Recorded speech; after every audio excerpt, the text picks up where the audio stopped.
No vídeo de hoje vamos falar sobre as principais notícias, acompanhamento da crise que está acontecendo no mundo inteiro e que, principalmente nos Estados Unidos, com a questão das tarifas, vem se intensificando. Então, Donald Trump aumenta aí as tarifas na China, a guerra comercial continua. Então, se você quer ficar por dentro de tudo que está acontecendo no mercado financeiro, Bitcoin, mercados globais, economia, investimentos, já se inscreva aqui no canal, clique no sininho e fique à vontade na seção dos comentários e deixe o seu like também. Então, notícia que acabou de sair hoje, que o Trump dobrou a aposta e ampliou as tarifas contra a China para 104%. Ao que tudo parece, boa parte dos países está boa parte dos países estão dispostos a negociar com os Estados Unidos para tentar baixar as tarifas, o que é muito positivo, mas o principal player que está disputando com os Estados Unidos é a China e a disputa ainda não terminou, então Trump dobrou a aposta.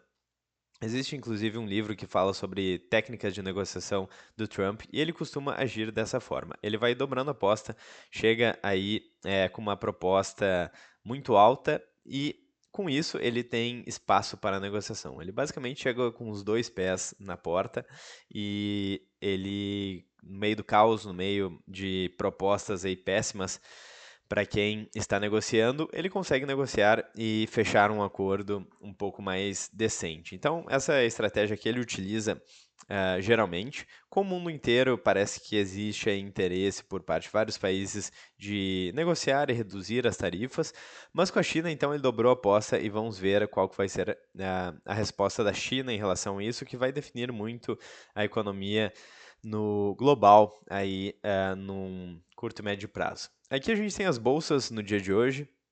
Então, várias bolsas caindo de forma um pouco menos intensa. A gente tem bolsas caindo no Brasil, nos Estados Unidos, com uma atenção especial para o VIX, o VIX, que é o índice de volatilidade lá nos Estados Unidos, que passa dos 52 pontos. E isso é muito alarmante. Por quê? Porque isso aconteceu em 2020, que tivemos uma crise bem recentemente e bem rápida, e também em 2008, que foi uma das maiores crises lá nos Estados Unidos, a crise do subprime. Então, passamos aí de novo de um índice alarmante e isso traz bastante atenção para o mercado financeiro, para os riscos aí que estamos vendo. Aqui a gente tem também o dólar. Quando acontece uma crise, quando acontece uma recessão, acontece o fenômeno que a gente chama de flight to quality, ou seja, voo para a qualidade, e boa parte dos investidores do mundo ainda enxergam os títulos de dívida americano de curto prazo como um dos ativos mais seguros do mundo. E o dólar também, né, porque esses títulos são negociados em dólar. Então, o dólar sobe geralmente nesse período e a gente tem aí o dólar acima de 6, subiu muito rápido. Aqui no Brasil parece que o dólar ele sobe de elevador e desce de escada. Então ele demora para descer, mas quando ele sobe muito rápido. Isso aconteceu aqui em 2020, como vocês podem ver, e aconteceu, costuma acontecer aí durante os períodos de crise. Aqui provavelmente deve ter sido a crise de 2008, subiu muito rápido, certo?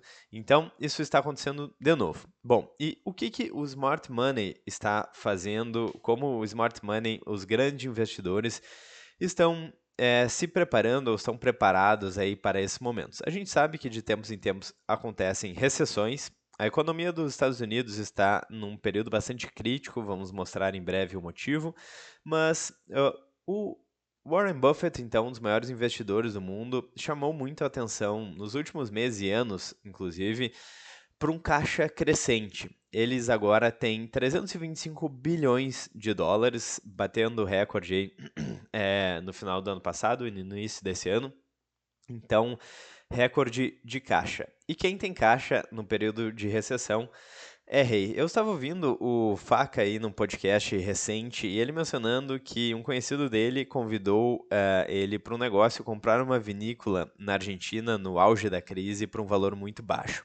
E o que acontece então? Nos períodos de crise, tudo é vendido por um valor muito baixo, e é aí que os grandes investidores fazem grandes negócios e compram negócios muito bons, muito lucrativos, por um preço muito barato, e parece que o Warren Buffett está se posicionando exatamente dessa forma, com caixa ou com títulos de dívida muito seguros e com muita liquidez.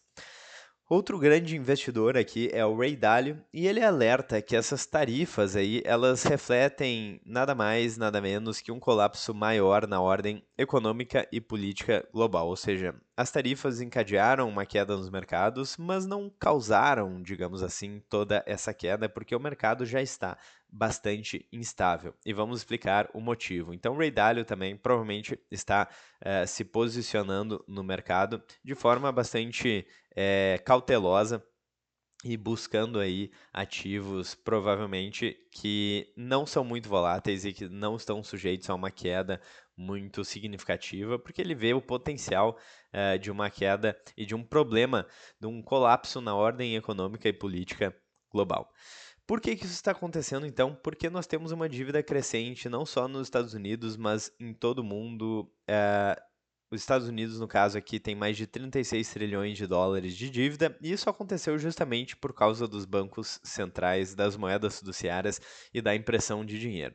Inclusive, esse é um dos problemas que o Bitcoin se propõe a resolver por causa do limite, a quantidade máxima de Bitcoins aí e da natureza descentralizada é, do Bitcoin. Então, os bancos centrais aceleraram muito as dívidas nos últimos anos, principalmente depois das políticas de quantitative easing, e vem caindo cada vez mais nessa armadilha de crédito barato, que sustenta inclusive todo esse mercado de dívidas. Então, observem esse gráfico aqui que eu já mostrei algumas vezes e parece que estamos repetindo então esse padrão. Padrão que é o seguinte: taxas baratas geram negócios que não seriam sustentáveis com taxas mais altas.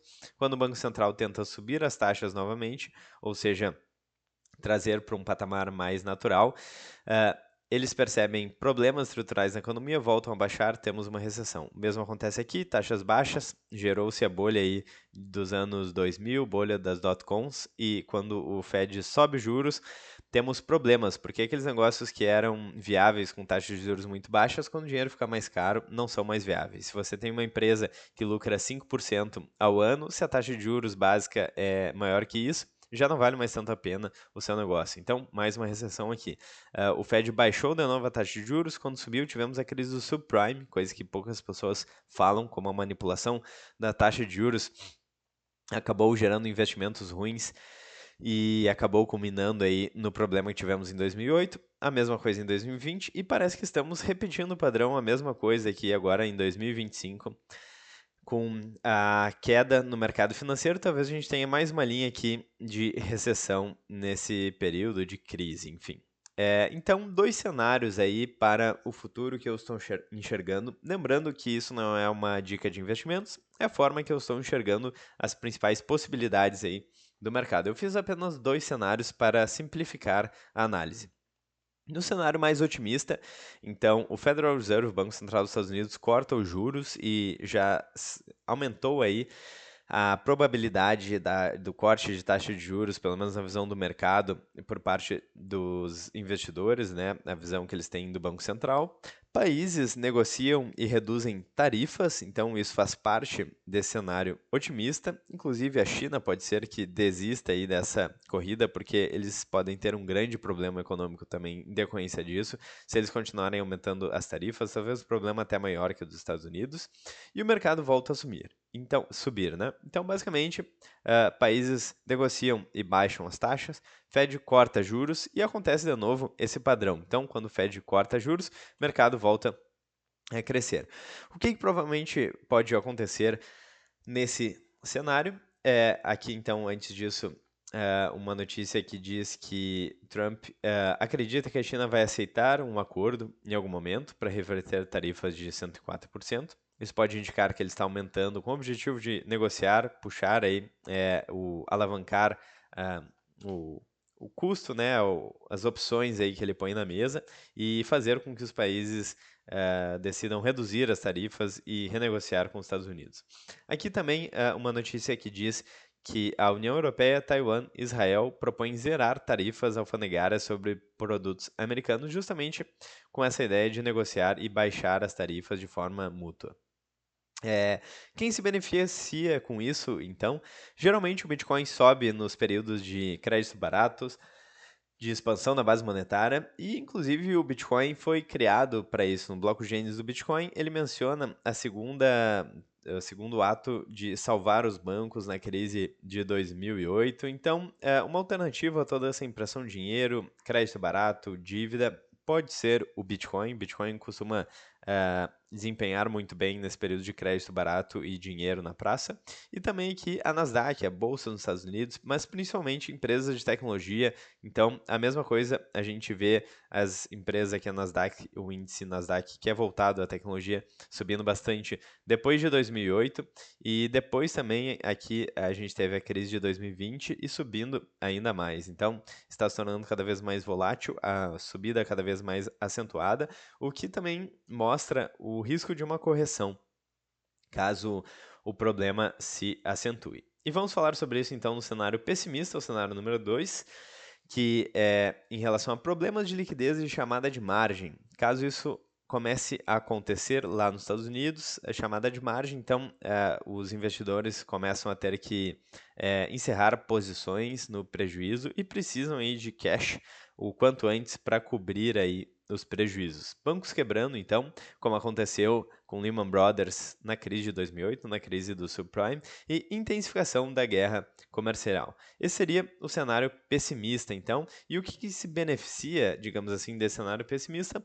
Basicamente caixa, basicamente dólar, esperando uma melhora no cenário para poder comprar aí bons ativos por um preço muito mais baixo do que antes. Então, esse aqui é o gráfico do dólar, subindo então no período de crise, coisa que sempre acontece. E esse aqui é o famoso caixa do Warren Buffett, 325 bilhões. Então, ele está muito preparado para um cenário pessimista aqui, aparentemente com bastante caixa, pronto para comprar empresas por um valor muito baixo. Então, são basicamente esses dois cenários. Nós não temos como saber o que vai acontecer. O próprio Warren Buffett, além de ter esse caixa, ele tem empresas de tecnologia, ele tem Apple, por exemplo, que é a maior parte do portfólio da Berkshire Hathaway, que é a empresa aí que faz os investimentos, a famosa empresa aí que foi gerida durante muito tempo e hoje em dia também tem o Warren Buffett atuando aí no conselho da empresa. Então, caixa é cash is king nos períodos de recessão. E caso o mercado volte a crescer, eu vejo aí com bastante entusiasmo a valorização, principalmente do Bitcoin em empresas de tecnologia, pelo menos isso que aconteceu historicamente.